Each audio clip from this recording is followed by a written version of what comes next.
Izin Yang Mulia, saya menyampaikan nota pembelaan saya. Atas nama Harvey Muiz, saya kasih judul Yang Mulia. Judulnya, Kerugian Negara Terbesar Sepanjang Sejarah Republik Indonesia, tapi di depannya ada dalam kurung Yang Mulia, ada salah hitung. Menjadi salah hitung kerugian negara terbesar sepanjang sejarah Republik Indonesia. Salam sejahtera untuk kita semua. Yang terhormat, Majelis Hakim yang saya muliakan, yang terhormat, tim Jaksa Penuntut Umum, yang terhormat, tim penasihat hukum yang saya banggakan, Bapak Ibu yang hadir di ruang sidang dan masyarakat Indonesia yang saya kasihi. Mari kita panjatkan puji syukur kepada Tuhan Yang Maha Esa, karena kita sudah diberi kesehatan dan kesempatan untuk hadir di persidangan ini. Terutama untuk Yang Mulia Majelis Hakim yang sudah meluangkan waktu, pikiran, dan perhatiannya dari bulan Agustus ya Yang Mulia. Setiap hari, pergi pagi, pulang pagi Yang Mulia. Kami 1 minggu 2 kali aja udah gempor Yang Mulia. Ternyata menjalankan tugas yang sangat menguras tenaga dan otak adalah suatu hal yang pantas ketika DPR dan Bapak Presiden memberikan atensi langsung kepada seluruh hakim di Indonesia. Karena memang tugasnya sangat berat dan beban moralnya sangat tinggi. Terima kasih Yang Mulia, upahmu besar di surga. Majelis Hakim Yang Mulia, beberapa hari lalu teman satu rumah saya Yang Mulia, rumah tahanan, bertanya kepada saya, hal paling menonjol apa yang saya dapatkan selama proses hukum ini? Setelah saya renungkan, saya hanya bisa berpikir satu Yang Mulia, bukan proses penyidikan, penyelidikan, atau persidangan. Saya hanya terpikir bagaimana hebatnya dan pentingnya peranan seorang istri Yang Mulia. Khususnya istri saya, Sandra Dewi Yang Mulia.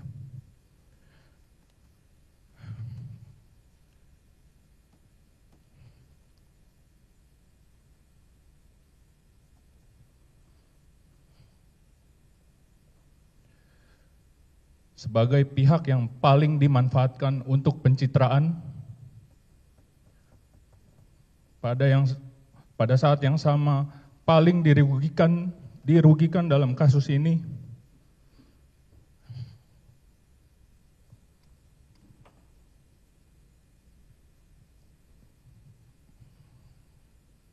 mohon izin Yang Mulia.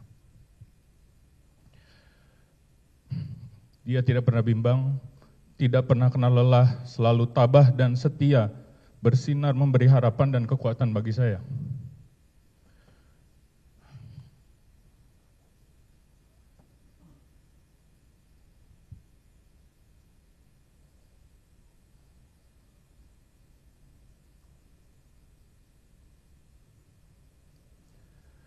Saya menjadi sadar bahwa anugerah terbesar dalam hidup saya itu adalah istri saya Yang Mulia. Sumpah yang kami ucapkan 7 tahun lalu untuk saling menjaga pada saat susah maupun senang.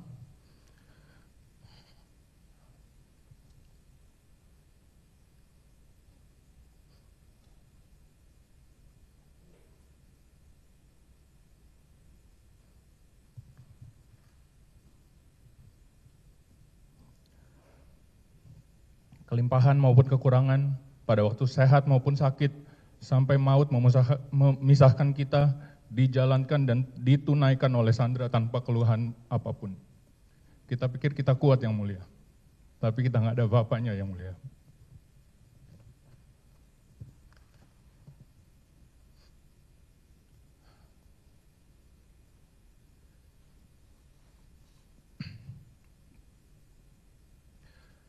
Majelis Hakim yang terhormat, saya dibesarkan dari keluarga yang sangat terberkati semenjak saya lahir Yang Mulia. Almarhum ayah saya merantau ke bagian paling ujung Indonesia, paling timur, di Merauke, lalu berhasil membesarkan 5 orang anak, menyekolahkan kami ke luar negeri dan mengajarkan kami untuk selalu melihat kebaikan dalam segala hal. Dalam keseharian, pertemanan, bisnis, maupun setiap kejadian yang menimpa kami harus melihat dari sisi positif agar kami selalu bisa bersyukur. Ada satu kalimat yang selalu diingatkan oleh beliau. Ketika orang berbuat jahat, kita tulis di pasir pantai, tapi perbuatan baik kita pahat di batu. Selama proses persidangan ini saya baru menyadari bahwa ternyata ada cara lain Yang Mulia untuk melihat dunia yang sama sekali tidak pernah saya lakukan dan saya praktekkan. Semua kegiatan yang saya pikir saya lakukan dengan niat baik, ternyata bisa diputarbalikkan dengan pikiran dan tuduhan yang luar biasa jahat. Majelis Hakim yang mulia, izinkan saya menyampaikan dengan jujur, hal positif apa yang sebenarnya ada dalam benak dan pikiran saya ketika memutuskan untuk membantu niat PT Timah yang ingin mengangkat peran Indonesia di dunia internasional. Yang pertama, Kepulauan Bangka Belitung, izin saya singkat bubble ke depannya, yang mulia, sangat diberkati oleh Tuhan karena dianugerahi cadangan timah yang sangat berlimpah dan sudah mencari incaran penambang dari seluruh dunia semenjak tahun 1700-an. Cadangan itu tersebar di bawah lahan masyarakat yang menyebabkan dengan cara sederhana saja sudah bisa mendapatkan hasil. Ini adalah hal yang dilihat masyarakat Bangka sebagai berkat. Indonesia menjadi salah satu produk eksportir timah terbesar di dunia, namun perannya sangat minimal dan tidak bisa mempengaruhi penentuan harga timah dunia. Alasannya sederhana yang mulia, karena PT Timah dan swasta tidak bisa bersatu. Selain itu, tantangan terbesar perniagaan timah di bubble adalah penyelundup timah. Para penyelundup ini tidak membayar pajak, royalti, dan PNBP sehingga bisa menawarkan harga beli timah lebih tinggi daripada pemilik IUP. Akibatnya pemilik IUP kalah saing, maka tidak ada biaya untuk memulihkan galian bekas tambang dan terbengkalai menyebabkan masalah lingkungan.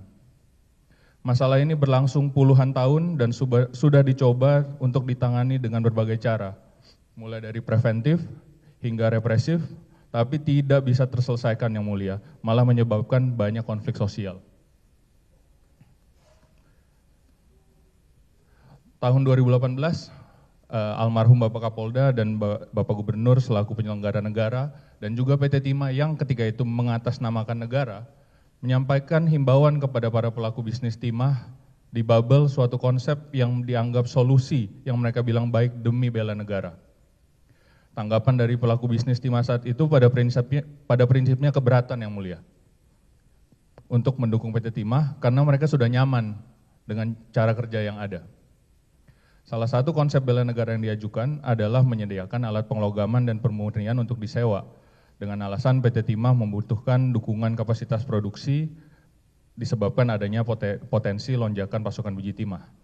Setelah itu ada 5 smelter yang terpilih karena kapabilitas dan rekam jejaknya yang memang berkomitmen mendukung pemerintah. Yang mulia Majelis Hakim, semenjak kesepakatan kerjasama dilakukan, hampir seluruh masalah tata niaga timah yang sudah terjadi bertahun-tahun dan seperti tidak ada jalan keluar, akhirnya ada solusi. Adapun solusi yang dimaksud dapat secara konkret terlihat sebagai berikut. PT Timah mendapatkan bahan baku yang ditambang oleh masyarakat dari IUP sendiri. PT Timah mendapatkan kapasitas ekstra tanpa harus membangun fasilitas baru dan tidak kehilangan momentum bisnis. PT Timah dapat menghilangkan potensi terjadinya fraud karena smelter kanan melakukan pengecekan ulang di laboratorium masing-masing. PT Timah mendapatkan performa yang jauh lebih bagus daripada smelter sendiri, perolehan recovery 93% dan material balance 98,5% adalah hal yang mustahil bisa dilakukan oleh PT Timah karena teknologi yang terbelakang. PT Timah dapat tambahan logam dengan teknologi yang lebih ramah lingkungan. PT Timah mendapatkan tambahan logam dengan harga yang lebih murah. PT Timah tidak perlu mengeluarkan modal untuk membayar kompensasi pasir kepada masyarakat karena ditalangi dulu oleh mitra. PT Timah tidak perlu mengeluarkan belanja modal untuk proses penglogaman dan pemurnian. Ketika PT Timah cash flow-nya tidak cukup, mitra smelter diminta berhutang dan menanggung bunganya.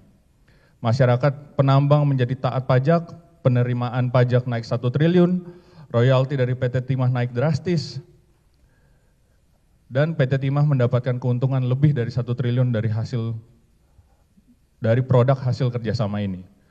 Mohon izin yang mulia, kalau dilihat dari poin-poin di atas, sama sekali tidak ada niat jahat atau hal negatif yang timbul dari kerjasama ini yang mulia.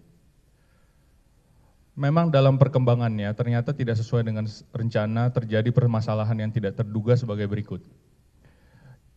Tahun 2019, perang dagang antara Amerika dan China mengakibatkan harga timah dunia anjlok. Belum selesai perang dagang, COVID-19 menyusul sehingga membuat harga timah dunia mencapai titik terendah dalam 15 tahun yang mulia. Harganya 13.000 rupiah, 13.000 US dollar per ton. Hari ini 30.000 lebih yang mulia, hampir 3 kali lipat. Sangat banyak rintangan dan masalah yang harus dilalui dan dicarikan solusi. Semua pihak bersama-sama dan bergotong royong demi mensukseskan target dan misi positif dari kerjasama ini. Mulai dari smelter swasta diminta membantu memurnikan karena fasilitas pemurnian PT Timah ternyata tidak mampu, kemudian menurunkan harga sewa berkali-kali karena harga timah dunia harus terus anjlok dan akhirnya kerjasama itu harus diberhentikan oleh PT Timah.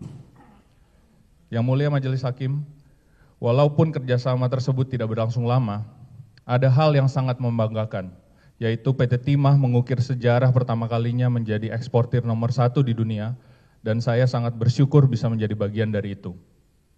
Bahwa kemudian ada yang mencemooh dan menyalahkan seolah kerugian itu terjadi karena adanya kelebihan bayar harga sewa smelter, padahal yang membuat kerugian adalah harga timah terendah dalam 15 tahun. Mau harga smelternya gratis juga rugi itu yang mulia. Seharusnya yang menjadi fokus utama, bagaimana caranya Indonesia bisa mencegah harga timah dunia anjlok seperti itu lagi. Seharusnya Indonesia bisa mengatur harga timah dunia dan itu sepantasnya menjadi visi dan misi industri timah Indonesia. Bukan mencari siapa yang mengendorse tas istri saya yang mulia. Kalau saja produksi timah tahun 2019 disertai dengan harga timah dunia pada saat ekonomi dunia membaik tahun 2021, PT Timah berpotensi mendapatkan tambahan keuntungan sekitar 10 triliun yang mulia. Dan itu sangat bisa dilakukan kalau Indonesia ikut menentukan harga timah dunia.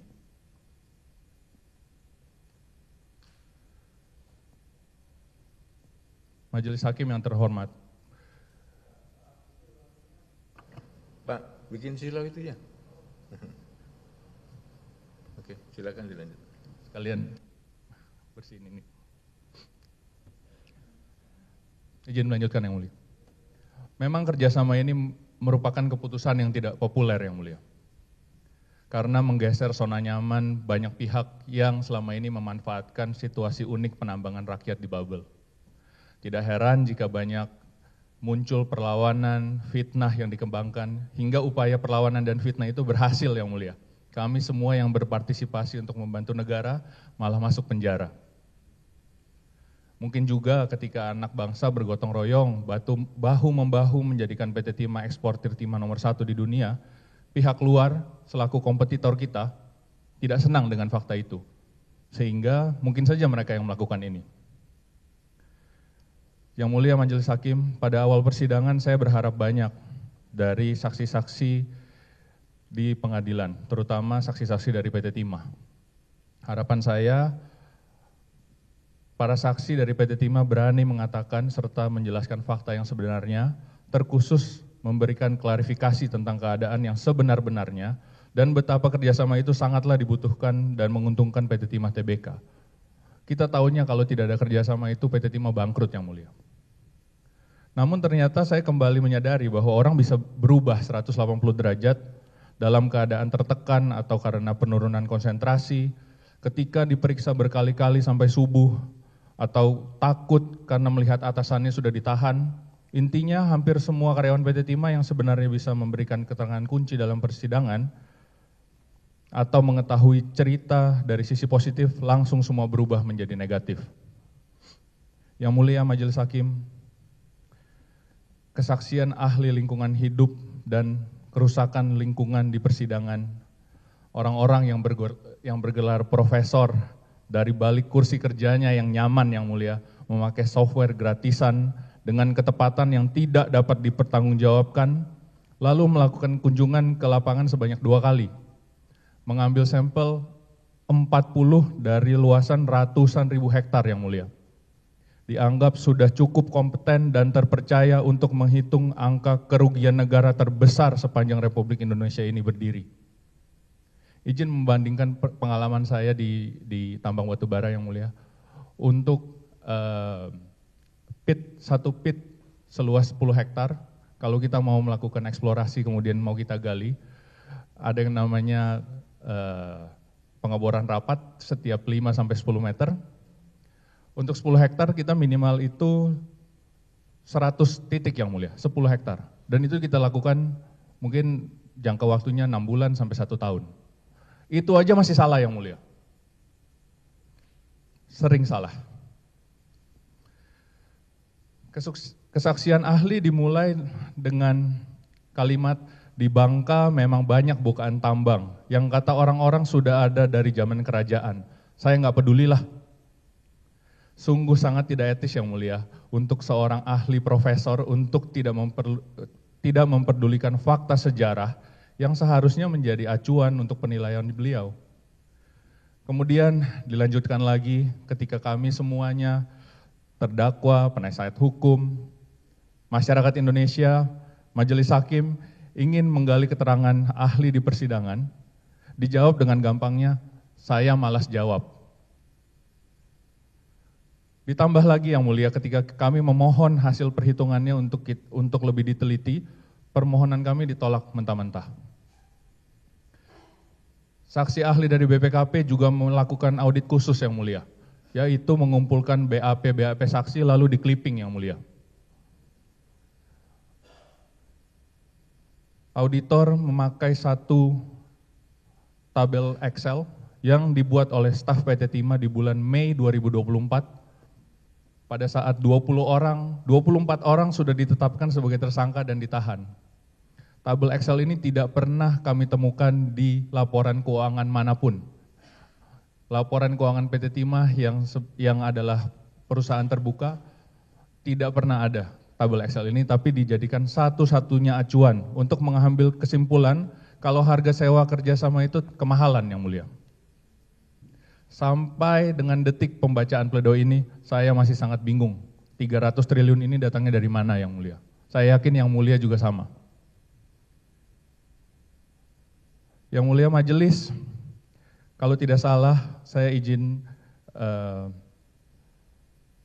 mengquote, pernah menyampaikan ke ahli-ahli ini, kalau saudara ahli tidak benar menghitung, auditor juga jadi tidak benar, jaksa jadi tidak benar, majelis juga ikut-ikutan tidak benar.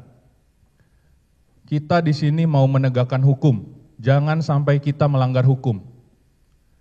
Sungguh analisa yang sangat tepat dan bijaksana yang mulia. Faktanya, kita semua sudah kena prank sama ahli yang mulia. Auditor kena prank, jaksa kena prank, masyarakat Indonesia kena prank. Tapi saya yakin majelis tidak akan bisa diprank oleh ahli. 1,5 juta masyarakat Babel menjadi sangat sengsara karena ahli ini malas menghitung. Provinsi Babel mengalami rekor pertumbuhan ekonomi terendah se-Indonesia. Pasar sepi, angka kejahatan melambung, PHK massal, suasana mencekam, penyelundupan timah kembali marak. Bahkan yang mulia, negara tidak bisa bayar BPJS. Bahkan yang paling terakhir, mau pilkada juga nggak ada uang yang mulia. Ini menurut saya adalah bentuk kerugian nyata dan pasti yang terjadi akibat kemalasan menghitung kerugian negara oleh ahli yang mulia. Namun kita tidak boleh mengikuti ajaran sesat bahwa semuanya di bawah kerana kerugian negara dan korupsi. Cukup saya saja yang terakhir yang mulia, yang menjadi korban kemalasan dan kesembarangan penghitungan ahli seperti ini yang mulia. Yang bisa saya lakukan hanyalah mendoakan, semoga saudara ahli jadi rajin dan tidak malas lagi.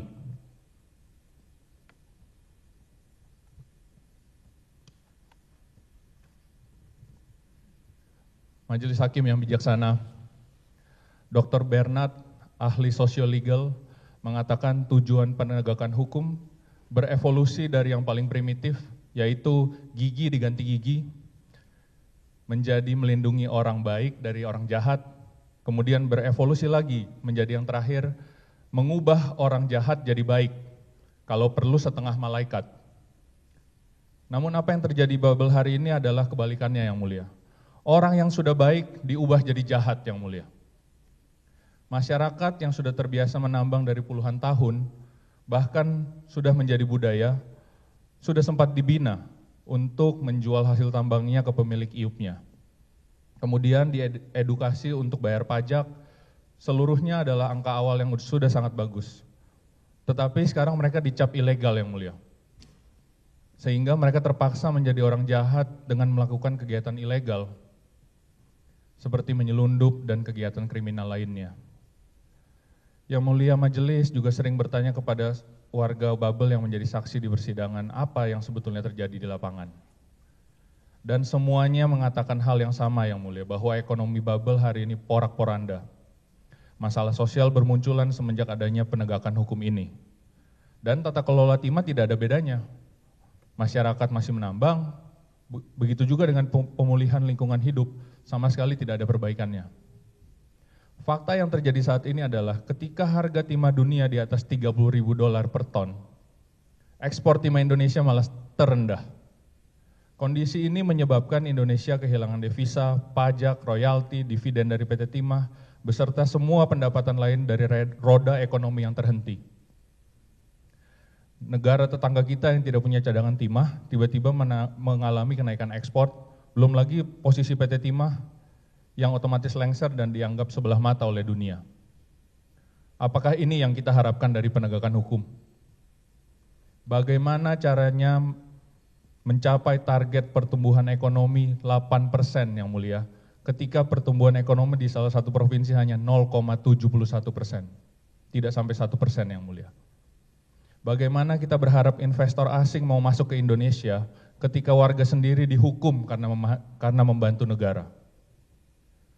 Mohon maaf yang mulia, saya betul-betul gagal melihat sisi positif dari penegakan hukum tanpa solusi ini.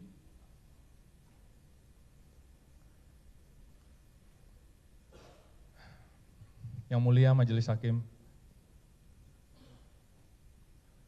Profesor Romli, ahli hukum pidana dan salah satu perumus Undang-Undang Tipikor mengatakan, penggunaan pasal korupsi di tengah semangat pemberantasan korupsi yang menggebu-gebu tanpa disertai dengan masyarakat yang mengerti hukum sangat rawan disalahgunakan. Tapi itulah framing yang dirancang dengan sangat sempurna sehingga saya dan keluarga saya langsung dihukum dan divonis oleh publik sebagai koruptor yang mulia. Dan itu sudah dilakukan jauh sebelum adanya persidangan ini. Karena pada dasarnya kita semua benci dengan koruptor, termasuk saya yang mulia. Izinkan saya untuk menyampaikan curahan hati tentang keluarga kecil saya yang mulia.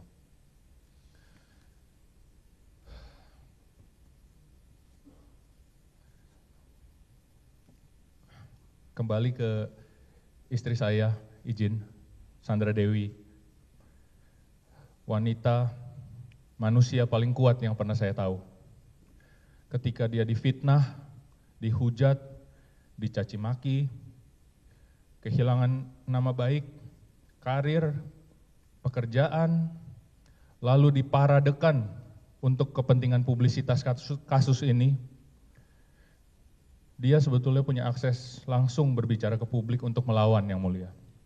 Tapi dia memilih untuk diam, karena di agama kita diajarkan ketika ada kekuatan besar yang sedang menindas kita, maka yang harus kita lakukan adalah diam. Karena firman Tuhan berkata, Tuhan akan berperang untuk kamu dan kamu akan diam saja. Dan bahwa pembalasan adalah hakku.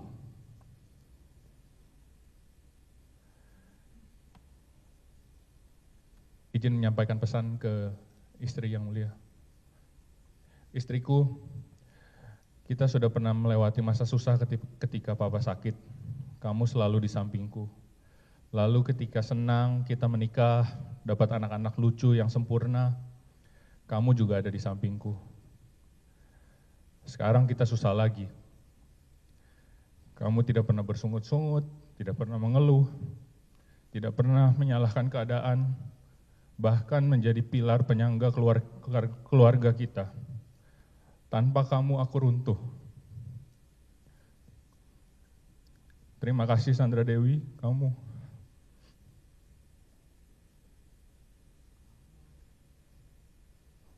Memang yang namanya Dewi-Dewi itu biasanya hebat yang mulia. Istri beliau namanya juga Dewi yang mulia. Sandra, Chandra, Dewi, top semua yang mulia.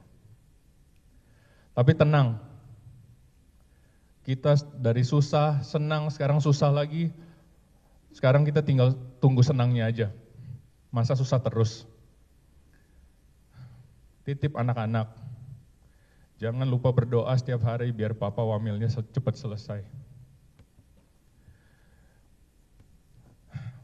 Suami-suami, bapak-bapak di luar sana, bersyukurlah kalau ditelepon istri dicariin, disuruh pulang ke rumah.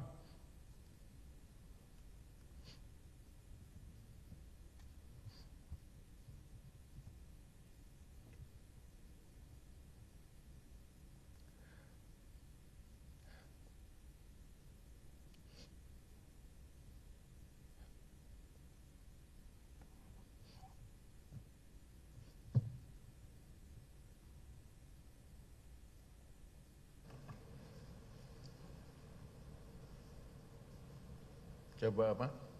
Terdakwa fokus ke itu. Supaya apa? Baik yang mulia. Bisa segera selesai. Siap. Ya. Anak-anakku, Rafa dan Mika, Papa bukan koruptor. Papa bukan pejabat yang bisa menyalahgunakan wewenang. Papa tidak pernah dituduh dan terbukti mencuri apapun, apalagi uang negara. Dan Papa tidak pernah dituduh dan terbukti melakukan suap atau gratifikasi. Apapun yang orang katakan, tuliskan sekarang atau nanti, Tuhan, sejarah, dan waktu yang akan membuktikan. Malaikat-malaikatku, maafkan Papa karena harus tiba-tiba hilang dari hidup kalian yang baru saja dimulai. Hak kalian untuk memiliki sosok ayah dirampas begitu saja. Nanti kalau kalian sudah bertambah besar, Papa harap kalian bisa mengerti bahwa dunia memang tidak selalu berjalan sesuai dengan kehendak dan ekspektasi kita. Dan kadang-kadang kalian akan merasa bahwa dunia itu tidak adil. Namun satu hal yang Papa tekankan, jangan jadi orang jahat. Tetaplah menjadi orang baik tanpa kepahitan, jangan menjadi serupa dengan mereka yang menghakimi kalian atau keluarga kita. Tetap peduli sesama dan menjadi berkat bagi semua orang dimanapun kalian berada.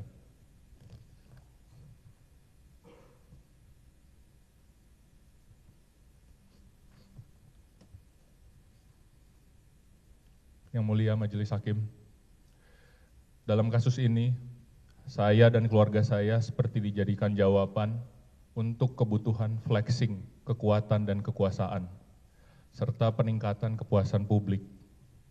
Saya harap ada hal baik untuk kemajuan bangsa yang setimpal dengan semua ini. Harapan saya perbaikan tata kelola timah jangan sekedar slogan, jangan hanya berkutat kepada tas dan perhiasan istri saya. Semoga pemerintah dapat hadir memberikan solusi kepada masyarakat Babel, agar masa depan putra-putri Babel seperti anak-anak saya cerah kembali yang mulia. Kepada masyarakat Indonesia, saya mohon izin klarifikasi bahwa saya, keluarga saya, bahkan mungkin terdakwa lainnya, tidak pernah punya, tidak pernah melihat, apalagi menikmati uang 300 triliun, itu 10% dari APBN negara kita mungkin yang mulia. Kalau mau dicari, mohon tanyakan ke saksi ahli yang menghitung angka tersebut. Untuk masyarakat Bangka Belitung, tetap semangat, tetap kuat menghadapi cobaan ini, tetap menjadi masyarakat yang ramah, bertoleransi tinggi, dan tidak punya batasan suku, agama, ras, dan antar golongan. Menjelang Natal, Tahun Baru Imlek, Lebaran, mimpi saya adalah budaya membuka pintu atau open house untuk siapa saja yang selalu diceritakan oleh istri saya yang mulia, bisa dilakukan kembali di Bangka Belitung. Karena kalau sekarang semua pintu dikunci yang mulia, takut dirampok. Demikian nota pembelaan dari saya. Saya akan terus mendoakan semoga yang mulia Majelis Hakim agar senantiasa diberikan kesehatan, hikmat dan kebijaksanaan oleh Tuhan. Sehingga yang mulia Majelis dapat memandang, mempertimbangkan sisi positif dan kebaikan yang kami semua coba lakukan. Karena yang mulia diberikan kuasa bukan hanya untuk menghukum, tapi juga untuk mengampuni. Maka saya mohon Yang Mulia, tolong ampuni kami, berilah kami kesempatan untuk berkontribusi terhadap negara. Yang lain hanya janji Yang Mulia. Kami sudah pernah melakukan, tapi sayangnya kami sekarang dihukum karena itu.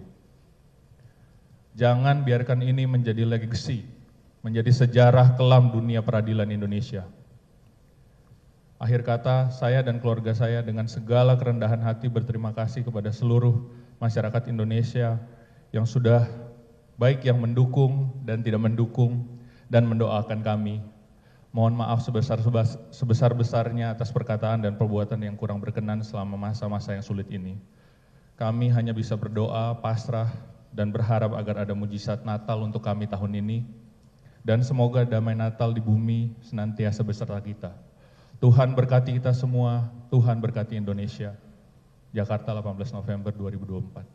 Hormat saya Harvey Muiz yang mulia.